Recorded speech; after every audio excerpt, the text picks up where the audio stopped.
play it or not. He's not yet this tournament. Doom. Oh, it's in the pool.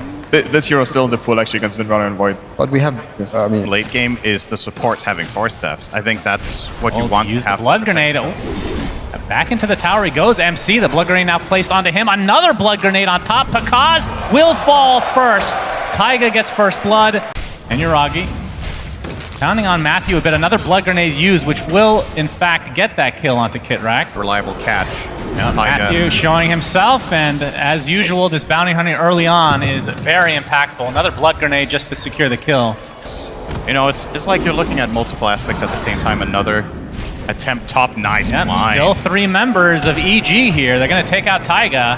MC has to be careful. Another stump coming, but Kitrak, he's going to help out a bit. It's the Thunder Strike. Pakaz does have the Jingu stacks to illuminate to follow. MC getting very low.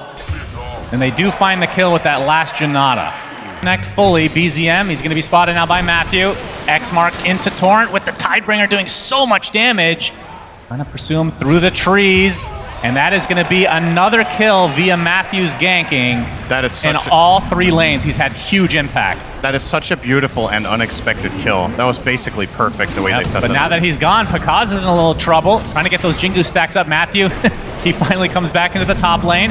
And Pakaz, he's going to dodge some attacks. Nicely done. Kills off MC, lives through the day, and they're going to find another kill on top of that. So instead of dying, Pakaz gets a double kill.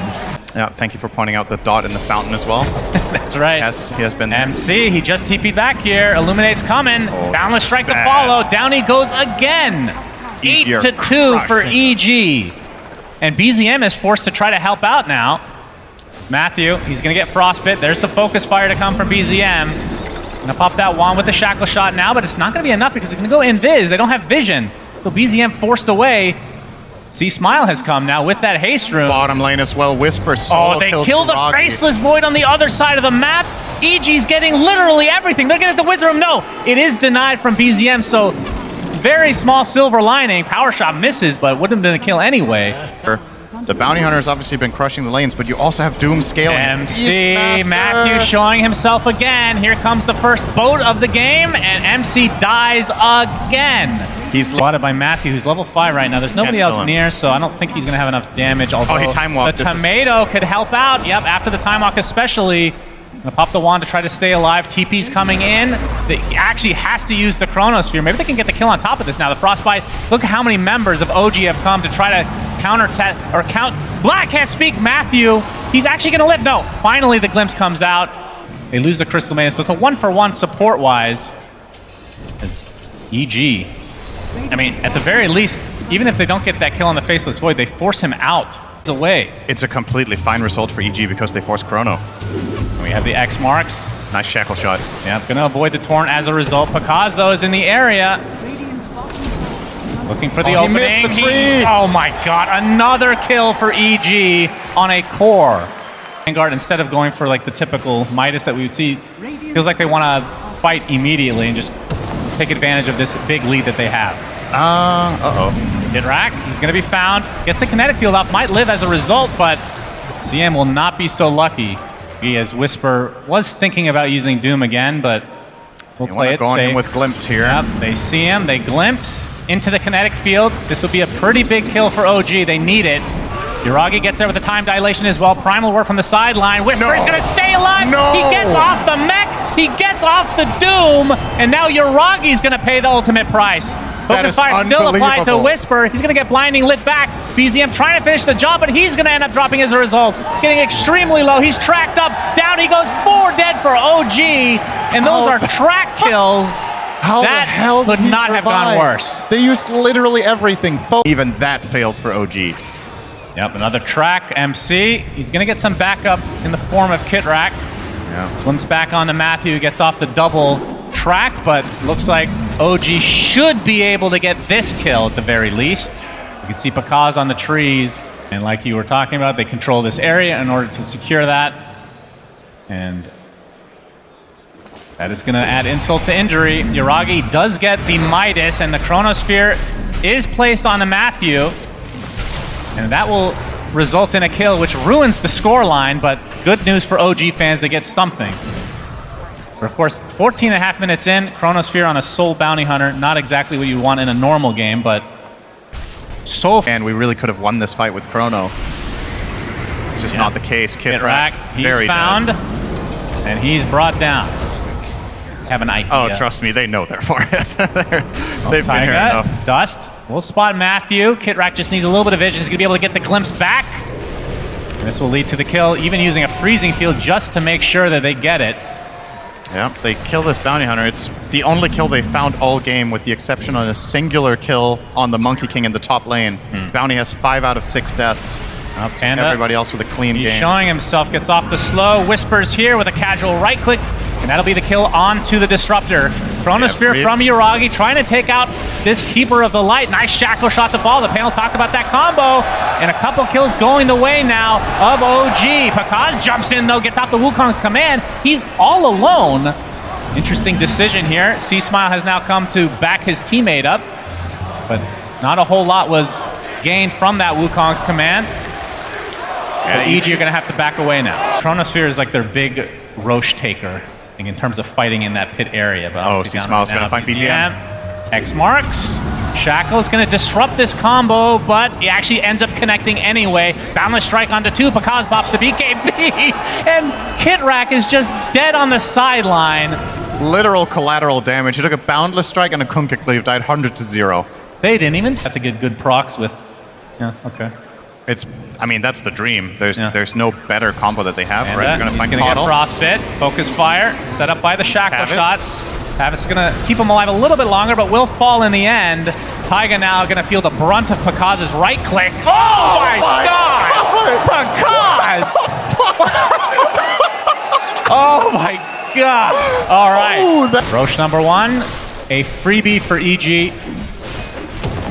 I assume Pakaz will take this so he can actually start hitting some buildings. Yeah, because the 17k lead at minute 22 is definitely an incredible challenge. Yeah, he's tracked. Shackle shot will not hit, and he gets decimated. Boyd eyeing up BKBs. My concern is when you get these, can you actually even kill the enemy heroes? Greaves, Ghost Ship, Illuminate.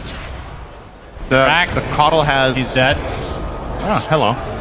Caudal has the Solar Crest and the Ghost Ship. Good luck. Yep, that's a lot of damage mitigation. And they also have Pakaz, so... Yeah. That's true, he has a tendency of doing this. Oh, Boundless Strike on the 2 again, delete 1. KitRack able to sidestep that tidal wave, but now the buildings are taking heavy damage. We see the ping from Whisper, Faceless Void is missing. Literally the only thing that it feels like can go wrong for EG here is if they stack up too hard. Yeah. Just don't give them that big Chrono opportunity. Still with pretty much confidence here. Yeah, Ragi gets off a triple Chronosphere. BZM is going to get Blinding Lit back after the Focus Fire. They've done very little damage because of all the items you talked about. Even the Static Storm was used. Torrent into the tidal wave. MC's done. 44 seconds. There's the Doom onto BZM. He's also done. First lane of racks to EG, and I don't see them stopping anytime soon. EG going to get their second lane, and considering that they've already taken out all the outer towers, no reason to stop. Going for the full megas now. Tier 3 already at half health. What can OG do? They do not have Chronosphere. They didn't have damage even with the Chronosphere. That's a nice shackle onto 2. Wukong's command comes out though. That's going to be the death of Taiga. Does have buyback. Will certainly use it now. But this Wukong's command is just keeping everyone outside, which means mega creeps are very close for EG side. Matthew, he's going to take the brunt of the damage from OG. Boundless Strike comes in. Yuragi is the focus, but he time walks out. Static Storm giving him a little bit of space, but mega creeps for EG, and they've taken almost no damage in the last 10 minutes, it feels like. They are genuinely invincible. I think, no exaggeration, they could tank every single spell OG has perfectly and still live. Oh, Tidal Wave onto 2. BZM forced to pop his BKB. Boundless Strike doing heavy damage as usual. And EG, this is the discipline we're talking about. They are going to back away and reset. Yuragi doing a little bit of a dance. Yep. He's going to get X'd into the torrent. A potential 5-man Chrono, 5-man Freezing Field. I just think the math is not working for OG anymore in this game. I'll trust you on the math. It's tough. Well, C-Smile might frontline here. He has a a shield rune and 3.2k health. Yeah, Biragi's gonna spot it, gets a chrono onto 2. This is a lot of damage to the Monkey King, actually. The roar to follow, but now the items have been activated. Pakaz still living through the brunt of all this damage with the focus fire applied as well. He hasn't even bothered using his ult yet. Everybody from OG's dropping like flies. GG's called. EG take it 2-1, and they will continue on at the Berlin Major. What an absolute beatdown. And again, have to say EG's most impressive games that they've played have been with Matthew's Bounty Hunter, setting things up in the first 10 minutes, just completely dominating the map. They won both side lanes because of this Bounty Hunter's rotations. Yes. They got all the information they needed to keep playing from ahead. They found all the picks they wanted to find in the game. And maybe more important than anything, completely removed OG's supports from the game. They had nothing. 15 minutes in, both level 5. I don't think I've seen it this patch, and I don't think I'll see it again this tournament. Yeah, I mean, you can look at the stat line of Pakaz 19, 1, and 13 and say, oh, this guy's the MVP. I agree. Matthew, 100%. He won all 3 lanes for his team. And in Dota, if you win all 3 lanes, you win the game in all likelihood. And they just expanded that lead because of Matthew getting off those tracks. On top of that, just making it worse and worse for OG. Of course, OG out of the tournament, but very respectable.